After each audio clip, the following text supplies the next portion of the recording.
very good morning, viewers. Thank you for tuning into Republic TV. This is another edition of Quick Morning, where we take you through the top stories from around the country and the world to set the tone for your day.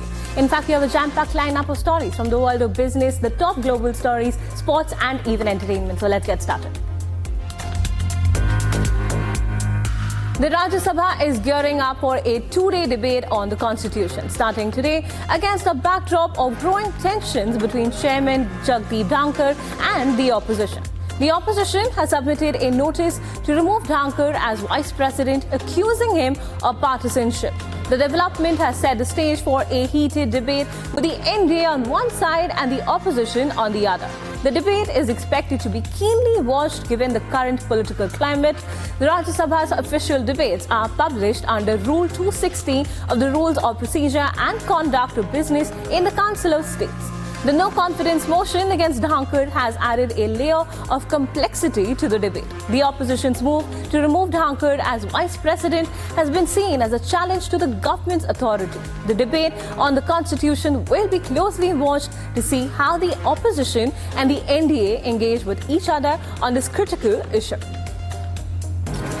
The winter session of the Uttar Pradesh Assembly is set to begin today and is expected to be contentious as the opposition, led by the Samajwadi party, plans to raise key issues, particularly focusing on the Sambhal violence. The session, scheduled to run from today to 20th, will likely see intense debates as the opposition accuses the government of failing to handle the situation effectively, along with concerns over anti-encroachment drives and pressing matters.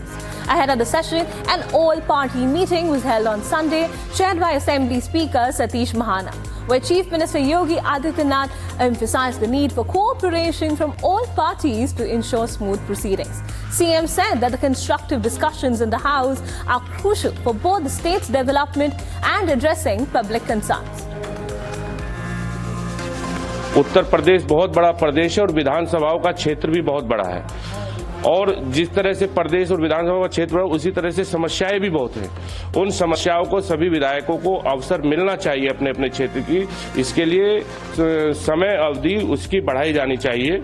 बहुत कम समय के लिए सदन चल रहा है। हमने माननीय विधानसभा अध्यक्ष जी से अनुरोध किया है कि समय अवधि बढ़ाई जाए। As the Uttar Pradesh legislature session begins today, the Samajwadi party is all set to go ahead with a strong protest. On the first day of the session, SP MLAs will gather at 10 a.m. under the statue of Chaudhry Charan Singh to voice their dissent against the state government's policies. The protest will focus on several key issues, including rising inflation, the growing challenges faced by farmers, and the increasing unemployment rates. SP leaders plan to corner the government over its handling of these critical matters, aiming to hold the administration accountable for the struggles of the common people. ऐसा है, योगी बाबा के पास तो कोई काम है नहीं, किसानों को खाद नहीं मिली ही परेशानी है, नौजवानों को नौकरी नहीं मिली, पेपर लीक हो रहे हैं और सांप्रदायिकता बढ़ा रहे हैं और धार्मिक भावना भड़का रहे हैं। उनके पास कोई कंस्ट्रक्टिव वर्क है नहीं, तो इसलिए ये सब बातें कर रही हैं जिसका कोई अस्तित्व नहीं है।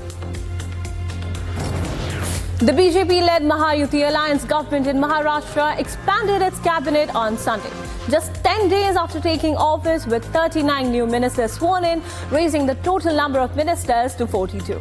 The ceremony was held in Nagpur, where key leaders, including Deputy Chief Minister Eknath Shinde and Chief Minister Devendra Fadnavis, addressed the media. Deputy CM Eknath Shinde remarked on the government's work, highlighting the 86 cabinet meetings held and over 850 decisions taken. He also responded to criticism regarding the EVMs, stating the opposition had only blamed the elections when they lost. Shinde emphasized that the government would continue to work as a team, focusing on its achievements rather than complaints. Oath ceremony का नाम declare करना ये leader की जिम्मेदारी रहती है। Leader पे विश्वास होना चाहिए और वैसा एकनाथ शिंदे साहब ने हम 12 लोगों को मंत्री बनाया है। हम महाराष्ट्र की सेवा करेंगे और उनका जो नेतृत्व है वो बढ़ाने के लिए काम करेंगे। देवेंद्र जी के नेतृत्व में महायुति का सरकार जो काम कर रहा है उसको लोगों तक पहुंचाएंगे। हम एक फैमिली करके पार्टी में काम करते हैं, थोड़ा बहुत यहाँ वहाँ नाराजी होगी लेकिन हम उसमें लीड करके उनकी नाराजी हम दूर करेंगे। Union Minister Hardeep Singh Puri on Sunday responded to accusations by the Aam Aadmi Party and Delhi Chief Minister Atashi regarding the rehabilitation of the Rohingya migrants in Delhi. Union Minister Puri criticized the AAP government for engaging in politics of diversion and spreading false narratives and half-truths. He emphasized that the central government had already clarified the situation, refuting claims of Rohingya migrants being provided government support in Delhi. इस tweet में उन्होंने लिखा है इन a landmark decision all, ये भी नहीं कि सम, all Rohingya refugees will be shifted to EWS flats in Bakarwala area of Delhi. All Rohingya refugees. अब इसका तो कोई क्लैरिफिकेशन नहीं हो सकता, या तो वो तब झूठ बोल रहे थे या अब झूठ बोल रहे हैं। तो ये बिल्कुल साफ है कि जो रोहिंग्या दिल्ली में बसाए गए हैं, दिल्ली में अलग अलग हिस्से में रह रहे हैं, उनके दिल्ली में होने के लिए सिर्फ और सिर्फ भारतीय जनता पार्टी की केंद्र सरकार जिम्मेदार है। A violent clash erupted in Chorgari village located in the Kho police station area of Deeg district, Bharatpur, over an old rivalry. The confrontation, which involved heavy stone pelting and fire, left around 25 people injured from both sides, many of them in critical condition. The altercation occurred on Sunday morning when Mohammed Nasir, a member of the Chatru group, claimed to have been attacked by a youth named Asim. This led to a retaliatory attack by which sparked the violent exchange. External Affairs Minister S. Jaishankar on Sunday said there must be a foreign policy for Viksit Bharat, as he emphasized that changes in foreign policy are needed amid a changing landscape. Rerouting of supply chains today has both a foreign policy implication, but it also is a great national development opportunity. And that supply chain rerouting, the idea of more resilient, reliable supply chains. Assam Chief Minister Himanta Biswa Sarma alleged on Sunday that an MP from the state has links with the US-based billionaire George Soros. Amid the BJP's charge against the Congress central leadership of conniving with investors to destabilize the country, Sarma, however, did not mention the name or party of the MP. जब Modi ji speech दे रहा था तब कांग्रेस का लोग सुन रहा था, वही बहुत बड़ा बात है। हम लोग तो वो वाला स्पीच जितना उनका हकीकत जैसे सामने बोलने लगा, उसका बाद वो स्पीच सुनने के लिए भी बहुत ज्यादा एक व्यक्ति ऐसा होना पड़ेगा कि जिस व्यक्ति का कोई शर्म बोल के कोई सीजी नहीं। मोदी जी ने ऐसा सबका लोगों को आईना दिखा दिया कि आप लोगों ने क्या किए थे अपना शासनकाल में। A sudden and mysterious gas engulfed the Utkarsh coaching center in Jaipur, Gopal area on Sunday evening, leaving nearly a dozen students unconscious. The coaching center, which had 350 students inside at the time of the incident, was quickly evacuated and 7 students were rushed to nearby hospitals. Utkarsh coaching जो है यहाँ पर एक निजी संस्थान है, इसमें कोई घटना हुई, उससे कुछ बच्चियाँ बेहोश हो गई, उनको फिर यहाँ हॉस्पिटल भेज दिया गया और हॉस्पिटल से अभी उनको एसएमएस में कोई जांच के लिए भेजा है और हमारे जिला कलेक्टर महोदय के निर्देश हमें मिल गए थे। उसके बाद मैं मौके पे आ गया और जो हमारी एडीएम मैडम है वो एसएमएस हॉस्पिटल है और अभी यहाँ पर जैसा आप देख पा रहे हैं कि एक धरना हो रहा है, तो यहाँ जो धरने के नेता है उनसे भी हमने वार्ता की है। इनकी जो मांग है वो भी मैं ऊपर उच्च अधिकारियों से बात कर रहा हूँ और पुलिस लगातार इसके ऊपर स्थिति पर नजर बनाए हुए हैं। Chocolates, a household favorite in Belgium, have become a source of stress for both consumers and producers as inflation and soaring costs take their toll. The price of chocolates are driven to rocketing high prices by rising inflation and increasing downside risk, two major economic challenges faced by many Eurozone countries. The recent sharp depreciation of the euro against the US dollar has also added to inflationary pressures, further eroding purchasing power. With limited budgets, consumers are cutting back on non-essentials like chocolate. The impact is equally severe for chocolate makers who find themselves squeezed by higher costs and falling demand. A ton of cocoa, key ingredient in chocolates, now costs over about $10,730 US.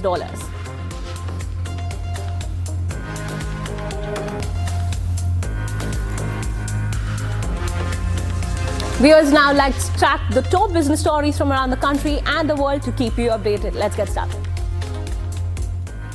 In a tweet that quickly captured the attention of social media, Arvind Srinivas, the Indian origin CEO of Perplexity AI, expressed his thoughts about his long wait for a green card, asking if he should receive one. In response, Elon Musk promptly replied a yes, as he believed Srinivas should indeed get a green card. Srinivas, who has been waiting for 3 years, acknowledged Musk's brief reply with a red heart and folded hands emoji. This exchange has sparked widespread discussion, especially considering Musk's previous comments on the difficulties faced by skilled professionals in obtaining legal entry to the US. Srinivas, an IIT Madras graduate and former OpenAI researcher, is now leading Perplexity AI, an AI-powered search engine backed by investors such as Jeff Bezos. Isaac Andick, the founder of clothing brand Mango, died tragically on Saturday after a fatal hiking accident in Spain. The 71-year-old billionaire slipped from a 150-meter cliff while hiking near the Montserrat caves located close to Barcelona. According to information from a prominent media outlet, police were alerted at around noon and rescue teams, including a helicopter and a specialized mountain unit, were dispatched to the scene. Andick's son, Jonathan Andick, was present during the accident. Andick started his entrepreneurial journey by selling T-shirts to classmates at Barcelona's American High School, after which he expanded into the wholesale clothing business and opened his first Mango outlet in Barcelona. He leaves behind a fortune of $4.5 billion.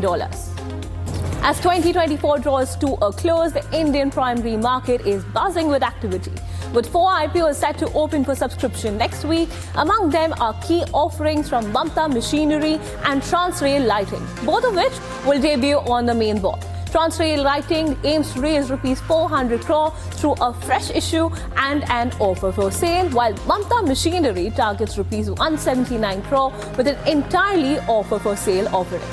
Additionally, 2 SME segment IPOs, NASDAQ Infrastructure and Identical Brain Studios, will also open for subscription, providing investors with a range of options to diversify their portfolios.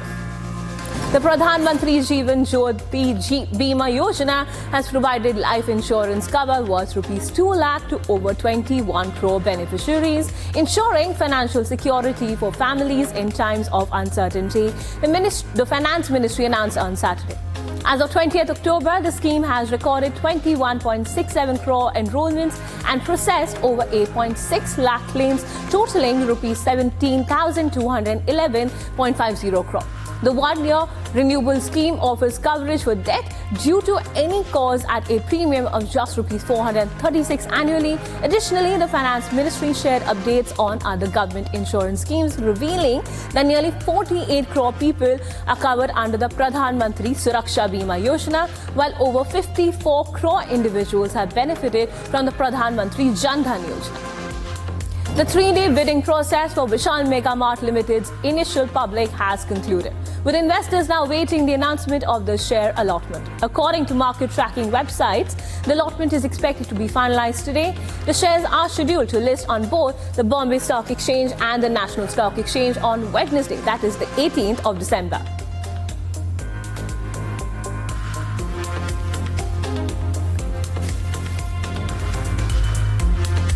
Now let's take a look at the top global stories that are making headlines all across the world. According to France's Interior Ministry, at least 11 people have died after Cyclone Chido caused devastating damage in the French territory of Mayotte in the Indian Ocean. The ministry said it was proving difficult to get a precise tally of the dead and injured amid the fears of death toll with increasing. A hospital in Mayotte reported that 9 people were in critical condition in the hospital and 246 others were injured. Extensive damage can also be seen on the streets, which is strewn with trees and debris. The tropical cyclone blew through the southeastern Indian Ocean, affecting the nearby islands of Comoros and Madagascar. Mayotte was directly in the path of the cyclone and suffered extensive damage on Saturday. French Interior Minister Bruno Retailleau said on Saturday night after an emergency meeting in Paris that there were fears that the death toll in Mayotte will be high.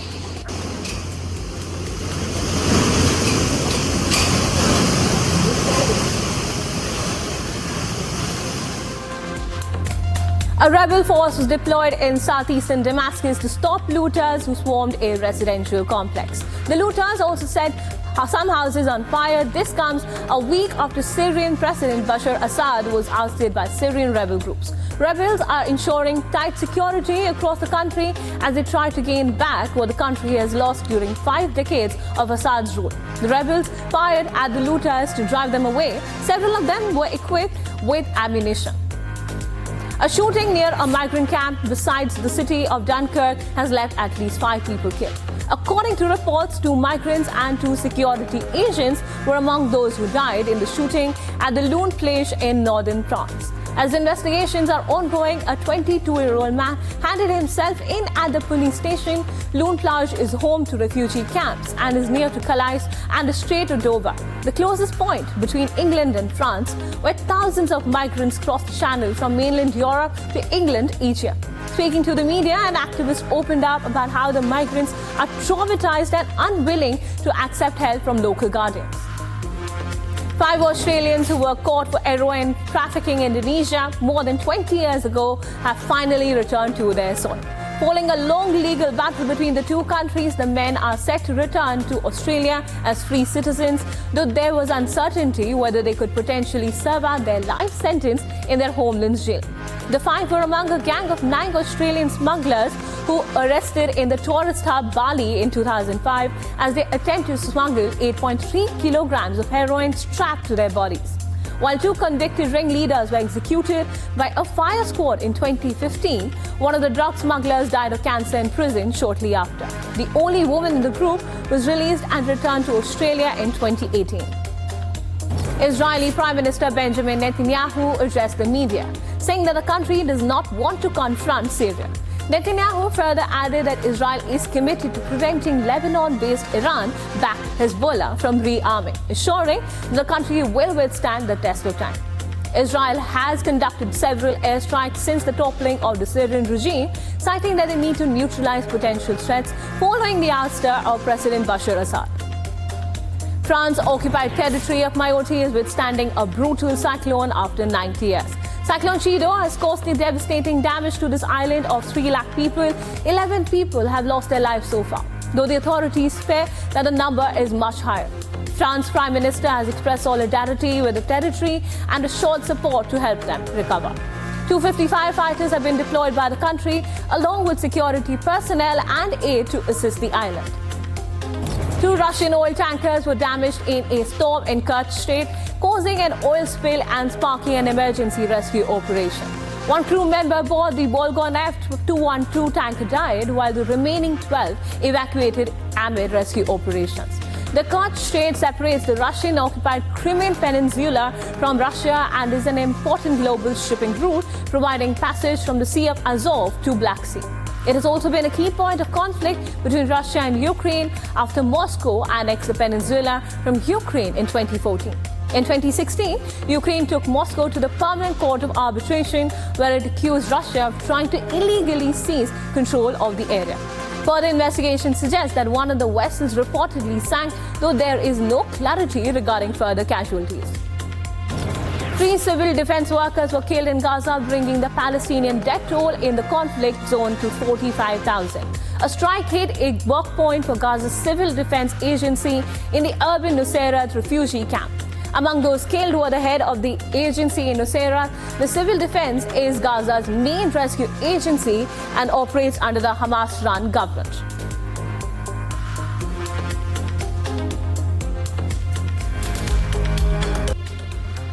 Viewers, now it's time for us to get started with our dedicated sports segment where we get you all the highlights and matchups. So let's get started. Bowling coach Moni Mokul on Sunday accepted that Indian bowlers failed to execute plans against Australian century maker Travis Head and exhorted them to tidy up their act with the old ball between overs 50 and 80. Head and fellow centurion Steve Smith helped the hosts to clobber 171 runs in 31 overs in the third session on the second day of the third test, adding to a wicketless post-lunch segment. Australia closed the day at a highly satisfying 405 for 7. Australia reached a commanding 405 for 7 at Stump's courtesy, a 251-run stand between Head and Smith for the fourth wicket after the visitors put them in a spot of border at 75 for 3 in the morning. The Indian bowlers, who impressed in the first session, lost their way to allow Head and Co to dominate the proceedings. Jasprit Bumrah came up with a welcome wickets both in the morning and towards the end of play, was once again the standout bowler for the visitors. It was his second 5-wicket haul of the series, and the overall tally stands at 17. Steve Smith, who has gone through a lean period in Tests in his last 20-odd innings apart from a 91 against the West Indies at Brisbane, finally reached the 3-figure mark and surpassed Steve Ball's tally of 32 Test hundreds for Australia. This was also Smith's 10th century in the World Test Championship history as he equaled Kane Williamson and broke Indian captain Rohit Sharma's record. Travis Head destroyed whatever plans India had against him, not for the first time, as he ended up smashing his 4th century against the 2-time WTC finalists in the last 18 months across formats. India first tried the top of the plan against Head. After it didn't work, they quickly changed it to the short ball plan. That was changed quickly as well. India's impatience and lack of belief in their own plans cost them big time, and former Australian cricketer Simon Cattish wasn't afraid to call a spade a spade. While slamming Siraj, Cattish labelled Siraj as down. India pacer Akashdeep may not have entered the wickets column on the second day of the third test here, but his ability to make the ball talk earned him high praise from Australian batting mainstay Steve Smith.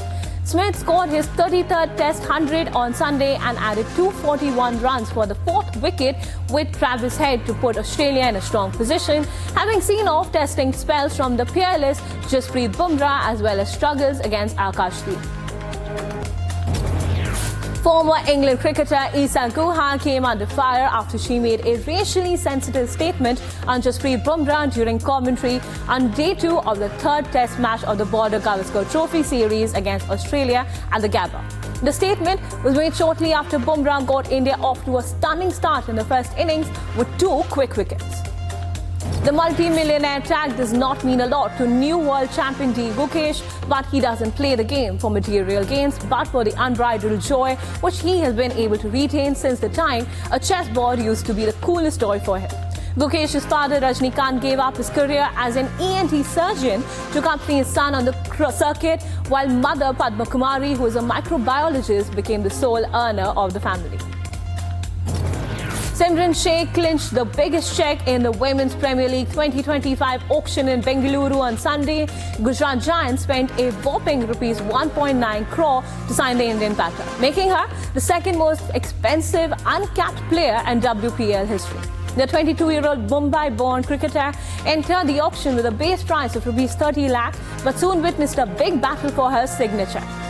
Delhi Capitals were the first team to raise their paddle and were joined by Gujarat Giants to trigger a bidding war. West Indies icon Deandra Dottin bagged a handsome sum of rupees 1.70 crore from Gujarat Giants at the Women's Premier League 2025 auction. Dottin, who came in at the base price of rupees 50 lakh, was the first player to come into the auction. She immediately attracted interest from the UP Warriors and Gujarat Giants at the bidding war in Bengaluru. Both the teams needed firepower and seam bowling options and made their interest clear. US, England, Germany, Australia, New Zealand and Brazil are among the teams that have confirmed their participation in the inaugural Kho Kho World Cup, which India is hosting from January 13th to 19th. As many as 24 countries have already confirmed their participation in the week-long event, which will be organized at the Indira Gandhi Indoor Stadium in the national capital and at the Noida Indoor Stadium.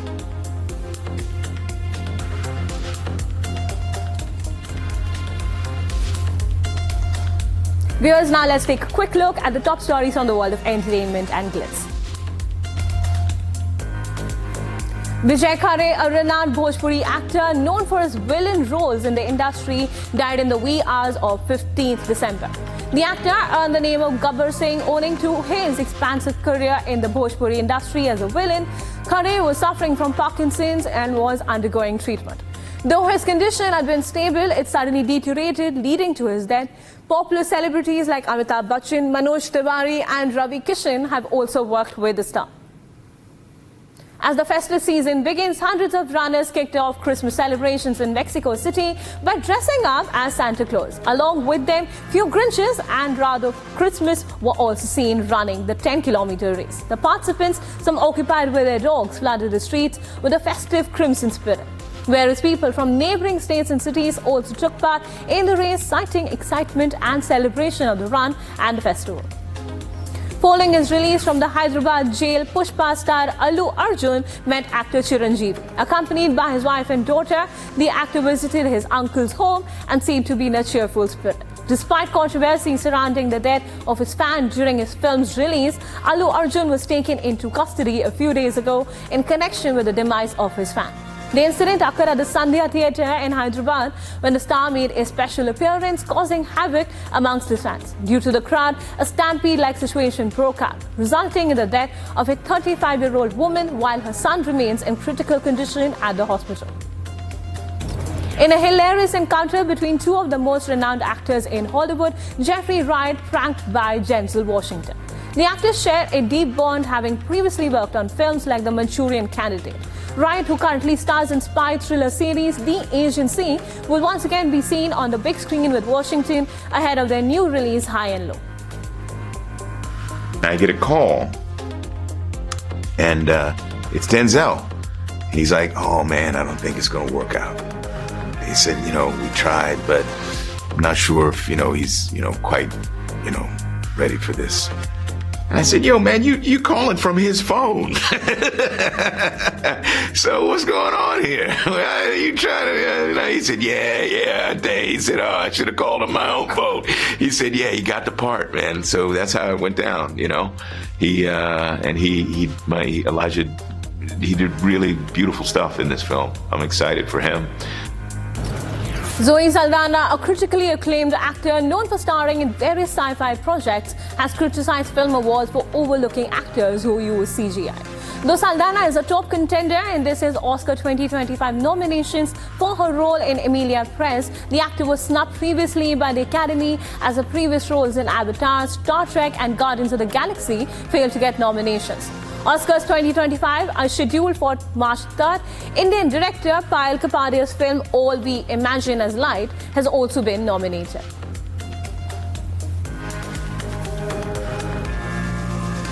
Viewers, and that's a wrap on today's edition of Quick Morning. But don't go anywhere as we bring you the top stories from around the country and the world throughout the day on Republic TV. Stay tuned.